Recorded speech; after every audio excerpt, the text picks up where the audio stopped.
This is the VOA Special English Agriculture Report. For many years, people in American cities have depended on farmers in rural areas to grow fruits and vegetables. But now, a new generation of farmers is planting crops in urban areas. Sean Conroe is a college student. Amber Banks is a teacher. They both grew up farming and gardening. Sean Conroe and Amber Banks wanted to start a farm in the middle of Seattle, Washington. There are a lot of neighborhoods that don't have access to healthy, fresh produce, and if they do, it can be very expensive.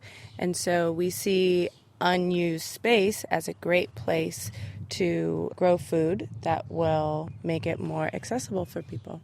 Sean Conroe created a website to get volunteers and donations. Within a week, they were offered a plot of land between two houses. He says 20 volunteers worked for 6 weekends to turn the grassy land into a farm.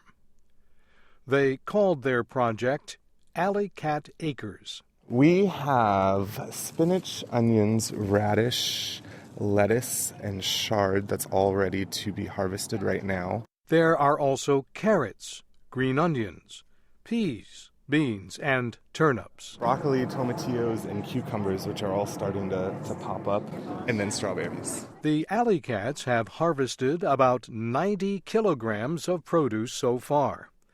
They have donated most of it to local food banks that feed hungry people in Seattle. Bridget Barney is sitting in the dirt picking lettuce. She is one of 80 people who are volunteering at this urban farm. Like a lot of the volunteers, she does not have much gardening experience. One of the goals of the urban farm is to show city people the joys of growing food. The Alley Cats invite school groups to the farm to help out. And Amber Banks says they want the same people who get food donations to learn how to work the soil. Sean Conroe says Alley Cat Acres is expanding to other empty areas of Seattle. So are a lot of other urban farming groups. We would like to expand as much as we can where there are empty lots that have ample amount of sunlight, that have access to water, and that have a community rallying around projects such as this. Seattle has declared 2010 the year of urban agriculture. But the growth of these farms is limited. That is because Seattle, like a lot of other cities, has restrictions on urban farms.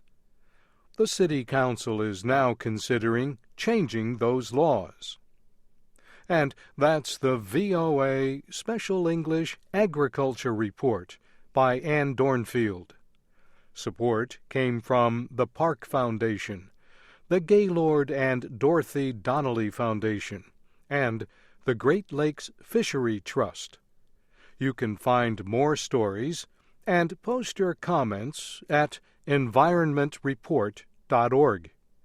You can also follow us on Facebook and Twitter at VOA Learning English.